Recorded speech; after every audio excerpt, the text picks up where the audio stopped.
Sometimes we have to ask ourselves, what's using my life? Heard a guy give a lecture one time that says, we are today what we were when. And he was talking about the fact that we, to a great extent, behave, think, react because of some previous experience that we've had. One of the things that we know about life is that it is always changing. Sometimes you're up, sometimes you're down. Sometimes things go real well, and sometimes they don't. Sometimes you're happy, and sometimes you're sad. Now that's that thing called life. And when we begin to understand and know that, accepting that reality that we will never ever have things just on an even keel all the time, that you're going to have some ups and you're going to have some downs, but during those down moments, that's where the growth takes place. That's where the work is. See, anybody can feel good when they have their health, their bills are paid, they have happy relationships, business is successful. Anybody could be positive then.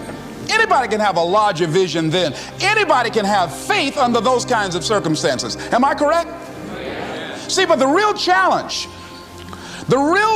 of growth, mentally, emotionally, and spiritually, comes when you get knocked down. Somebody said that adversity introduces a man to himself or a woman. How you handle it, that's where the growth takes place.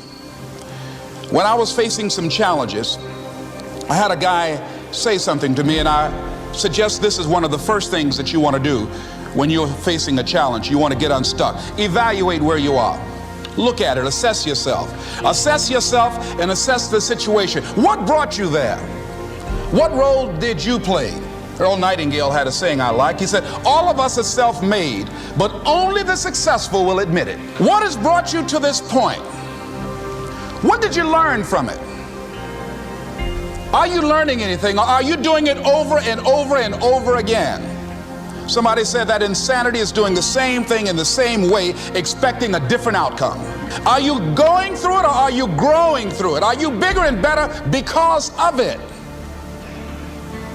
Because it's not going to leave you until you grow through it.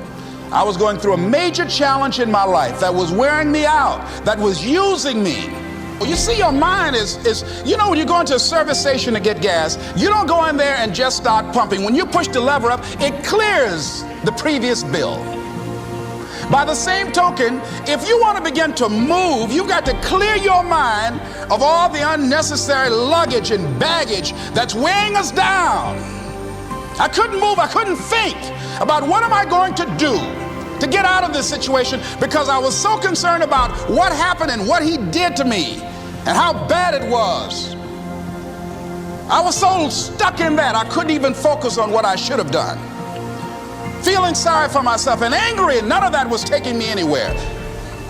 So pretty soon I learned through effort, made a conscious, deliberate, determined effort. I had to let it go. I had to forgive it. Let it go and begin to focus on developing myself. And I say to you, you're going to have people to do things to you. Things are going to happen to you. And the most important thing to do is to harness your will and let it go and move so you can grow, so you can get on with your life. It doesn't matter about what happens to you. What matters is, what are you going to do about it? All of us have experienced some tragedy, and if we haven't, we will. And you can either let it destroy your life, or you can build upon it. You can permit it to let it hold you down, or you can decide, I'm not going to let that happen to me. I'm bigger than this. Make a declaration to yourself. Declare all out war that you're going to get out of this rut. I don't care how good you are. I don't care how talented you are. I don't care how much you work on yourself. There are some times when things aren't going to go right. They just are not going to go right. There are times when anything that can happen will happen. Murphy's Law will be knocking at your door. Why? I don't know why. That's called life. And you have to deal with it. Sometimes your life will be in a slump, just like sports.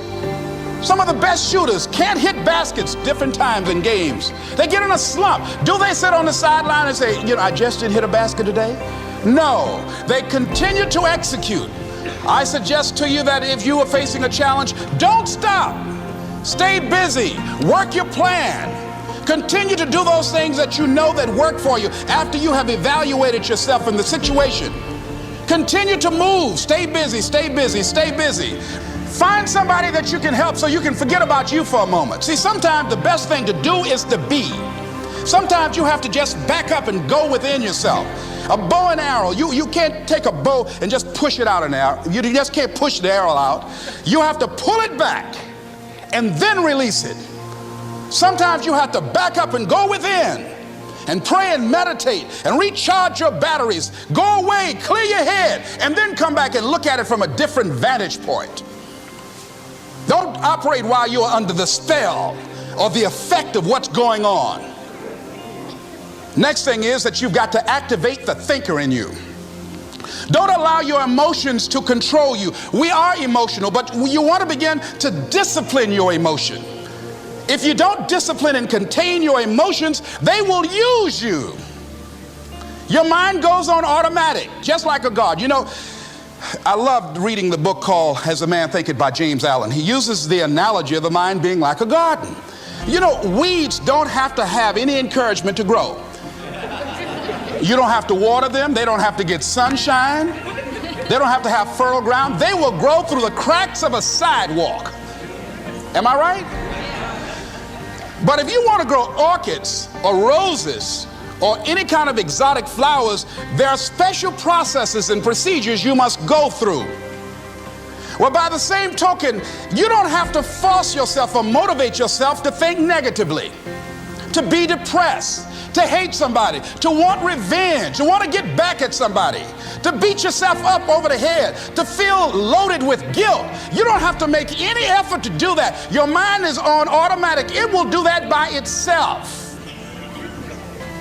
But if you want to begin to move into your own personal greatness, if you want to begin to really enjoy a happy, successful, healthy life, you've got to be willing to go against the tide. You've got to be willing to harness your will and say, in spite of this, I'm in control here.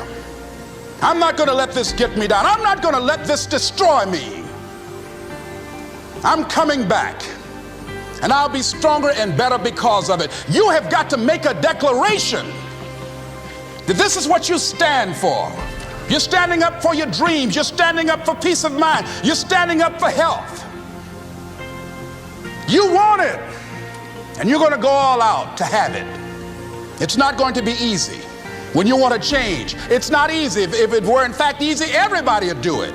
But if you're serious, you'll go all out. So yes, I'm going to turn this situation around. I'm not going to sit back and moan and cry over what happened and what went wrong and who did what. I'm going to do something about this situation. The next thing that is important is that expect things to get better for you, because they are. See, life is cyclic. You're not, whatever experience you're having right now, it has not come to stay. It has come to pass. Not to stay, just to pass. It's just going through. The biggest challenge is to know what's happening. This is a part of this thing we call life. This too shall pass. And maintaining perspective, putting it in perspective. The other thing is take full responsibility for your life. Accept where you are and the responsibility that you're going to take yourself where you want to go. Someone said we have two primary choices in life. We can either accept conditions as they exist, or we can take the responsibility to change them. See, a lot of people want to exempt themselves from taking responsibility. All they want to do is talk about the problem. Every time you see them, they'll tell you their story over and over and over and over again. No. You want to take responsibility for your life. I got me here, I can get me out of this. And I'm getting out. I'm not going to be a volunteer victim. George Bernard Shaw said there are two kinds of people in life. You know, he said those that make things happen, those that watch things happen, and those that don't know what happened. And he said the people that get along in this life look around for the circumstances that they want, and if they can't find them, they make them. They create them. So part of beginning to get unstuck, you've got to decide that the behavior pattern that you have adopted doesn't work for you. You've got to change your strategies, and changing your strategy means reinventing your life,